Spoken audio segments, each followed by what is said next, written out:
அன்பார்ந்த பக்த கோடிகளுக்கும் பெரியவர்களுக்கும் வித்யாலட்சுமி பள்ளி தாளர் அடியன் சிவகுமாரின் பணிவான வணக்கத்தை தெரிவித்துக் கொள்கின்றேன். எனது சகோதரர் திரு ஆர் ஞானசேகர் சிறிய அறிமுகம், ஏற்கனவே நான் பல அறிமுகம் செய்திருக்கிறேன், மீண்டும் ஒரு அறிமுகத்தை கொடுக்கிறேன். 15 ஆண்டுகளுக்கு மேலாக புனிதத்தல யாத்திரைகளை மிக சிறப்பாக அழைத்து சென்று வருகிறார். வடநாட்டில் உள்ள அனைத்து புனிதத்தல யாத்திரைகளையும் மற்றும் ராமேஸ்வரம் போன்ற இடத்திற்கு அழைத்து செல்வார்கள், போயிட்டு வருகிறார். கடந்த ஆண்டும் ஒரு 7 புனிதத்தல யாத்திரையை மேற்கொண்டார். இப்போ வருகின்ற இந்த மார்ச் முதல் அவர் மீண்டும் ஒரு 7 புனிதத்தல யாத்திரையை அவர் மேற்கொள்கிறார். அவருடைய நோக்கம் பணம் சம்பாதிப்பது அல்ல, தெளிவாக சொல்லிடுறாங்க. சகோதரன்றதுக்காக நான் சொல்ல மாட்டேன், போய் சொல்ல மாட்டேன். அவர் பணம் சம்பாதிப்பது நோக்கம் இல்லை. அவருக்கு பிஸ்னஸ் இருக்கு, அவர் பிஸ்னஸ் நல்லா பண்ணிட்டு இருக்காரு. பொது சேவை, மக்கள் சேவை, அதில் அதிகமான ஈடுபாடு. சாய் பாபாவுடைய டிவோட்டி, புட்டபத்தியரோட அடிக்கடி டிவோட்டி. அதுக்கப்புறம் பார்த்தீங்கன்னா வியாபாரிகள் சங்க தலைவருக்கு அதில் மிகப்பெரிய பங்களிப்பு இருக்கார். வியாபாரிகளுக்கு எந்த கஷ்டம் இருந்தாலும் இந்த சகோதரர் ஆர் ஞானசேகரை பார்த்த பிரச்சனை தீர்ந்துவிடும் என்ற அளவுக்கு சேவையை செய்து கொண்டிருக்கிறார். இப்பொழுது துணைத் தலைவராக மிக பழமை வாய்ந்த செங்குந்த கல்வி சங்கத்திலே துணைத் தலைவராக தேர்ந்தெடுக்கப்பட்டு அங்கும் தன் சேவையை தொடர்ந்து கொண்டிருக்கின்றார் என்பது அவரை பற்றிய சிறிய அறிமுகம். 7 புனிதத்தல யாத்திரைகளை ஒவ்வொன்றாக ஞானசேகர் அவருக்கு சொல்லியிருக்கிறார், என் சகோதரர் சொல்லியிருக்கிறார். தொண்டையின் கஷ்டத்துக்கு நிறைய பேச முடியல, என் வாய்ஸும் கிளாரிட்டி இல்லை. அதனால் சகோதரரை எல்லாவற்றையும் சொல்லுமாறு கேட்டுக்கொண்டேன். மிக அருமையாக இருக்கும், அதை நான் கேரண்டி கொடுப்பேன். ஆனந்தமாக இருக்கும், பக்திபூர்வமாக இருக்கும், வெரி டிவோஷனல் இருக்கும். எல்லாத்தையும் இனிமையாக சிரிச்சுட்டு சந்தோஷமாக அழைச்சிட்டு போகக்கூடிய ஒரு தன்மை உள்ளது. இது தெரியும், நானும் அவரோட பயணிச்சிருக்கேன். டூர் யாத்திரை போகும்போது நானும் அவரோட கூட போயிருக்கேன். ரொம்ப அன்பாக கவனிச்சுக்கார், உபசரிப்பார். அந்த செய்தியை சொல்லி இப்பொழுது என்னுடைய சகோதரர் ஆர் ஞானசேகர் அவர்கள் முதல் அந்த டூர் யாத்திரையை பற்றி சொல்லியிருக்கிறார். ஆன்மீக பெரியோர்கள் அனைவருக்கும் எங்களது பணிவான வணக்கங்களை தெரிவித்துக் கொள்வதில் பெருமகிழ்ச்சி அடைகின்றோம்.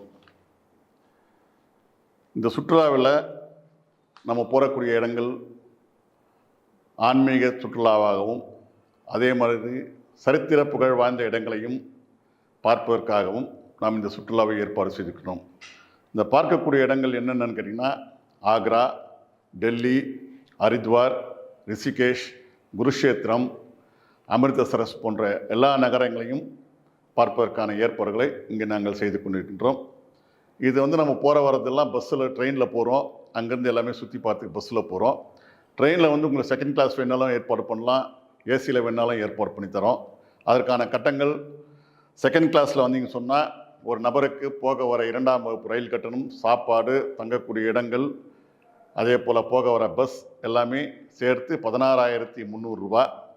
அதே மாதிரி இல்லைங்க என்னால் ஏசியில் வேணும்னு சொன்னால் அதுக்கு ஒரு கொஞ்சம் ஜாஸ்தி 19,000 ரூபா. தங்கக்கூடிய இடங்கள்லாம் நல்ல வசதியாக லக்ஸுரியாக ஒரு ஹோட்டல் 2 பேர் தங்கக்கூடிய அளவுக்கு ஏசி ரூம் தான் நாங்கள் ஏற்பாடு பண்ணித்தரோம். அதே மாதிரி வரக்கூடிய பஸ்ஸு நான் 36 சீட் 40 சீட்டு கொண்ட புஷ்பேக் ஏசி பஸ் தான் நாங்கள் ஏற்பாடு பண்ணுறோம். 3 வேளை சைவ சாப்பாடு, மினரல் வாட்டர் எல்லாமே சேர்த்து தான் இந்த கட்டணம் நம்ம ஏற்பாடு பண்ணிக்கிறோம். நம்ம இங்கேருந்து சென்னையிலேருந்து டெல்லிக்கு முதல்ல ஆக்ரா போகிறோம். ஆக்ராவில் தாஜ்மஹால், ஆக்ரா கோட்டை பார்த்து மதியத்துக்கு மேலே மதுரா கிருஷ்ணர் பிறந்த பூமியை தரிசனம் செய்துவிட்டு அங்கேருந்து நேராக ஹரித்வார் போகிறோம். ஹரித்வாரில் கங்கையில் நீராடி ரோப்கார் மூலமாக நாம் மான்சா தேவி ஆலய தரிசனம் பார்க்குறோம். மீண்டும் மாலை ஹரித்வாரில் கங்கை ஆரத்தி பார்க்குறோம். இரவு ஹரித்வாரிலே தங்குறோம். மறுநாள் அதன் பிறகு ரிஷிகேஷ், முனிவர்களும் ரிஷிகளும் அமைதியாக அமர்ந்து யோகா செய்யக்கூடிய ஒரு அற்புதமான இடம்தான் ரிஷிகேஷ். அங்கே போயிட்டீங்கன்னு சொன்னால் திரும்பி வரத்துக்கே மனசு வராது. அந்த மாதிரியான ஒரு இடத்தை தரிசனம் செய்துவிட்டு மீண்டும் நாம் ஹரித்வார் அங்கிருந்து பஸ் மூலமாக குருஷேத்திரம் செய்கின்றோம். இந்த குருஷேத்திர டூர் யாருமே அவ்வளோ சீக்கிரம் யாரும் கூட்டின்னு போக மாட்டாங்க. ஏன்னா கொஞ்சம் ரிஸ்க்கான இடம். அங்கே சுற்றி பார்க்குறதுக்கெல்லாம் வந்து ஆட்டோவில் போகணும் வரணும் இருந்தாலும் நிறைய பேர் பண்ண மாட்டாங்க. அந்த குருஷேத்திரத்தில் குருஷேத்திர போர் நடந்த இடம், பீஷ்மர் அம்பு படுக்கையில் படுத்த இடம், இப்படி குருஷேத்திர போர் நடந்த எல்லா இடங்களையும் தரிசனம் செய்துவிட்டு அமிர்தசரஸ் போகிறோம். அமிர்தசரஸில் கோல்டன் டெம்பிள், அதன் பிறகு அங்கே இருக்கிற துர்கா கோயில் ஒன்று பார்த்துட்டு, வைஷ்ணவி தேவி கோயில் ஒன்று இருக்குதுங்க, அதையும் பார்த்துவிட்டு மாலை வாகா பார்டர், இந்தியா பாகிஸ்தான் எல்லை, அதை பார்த்துட்டு அங்கேருந்து புறப்பட்டு நேராக டெல்லிக்கு வரோம். டெல்லியில் 2 நாள் முக்கியமான சரித்திர புகழ் வாய்ந்த இடங்களையும் போர் சின்னங்களையும் போர் நினைவு சின்னங்களையும் பார்த்துவிட்டு அங்கே ரயில் மூலமாக புறப்பட்டு மீண்டும் சென்னை வந்து அடைவதுள்ளோம். இப்படி தான் நம்முடைய சுற்றுலாவை நம்ம ஏற்பாடு பண்ணித்தரோம். இதற்கான நாட்கள் மொத்தம் 9 நாட்கள்.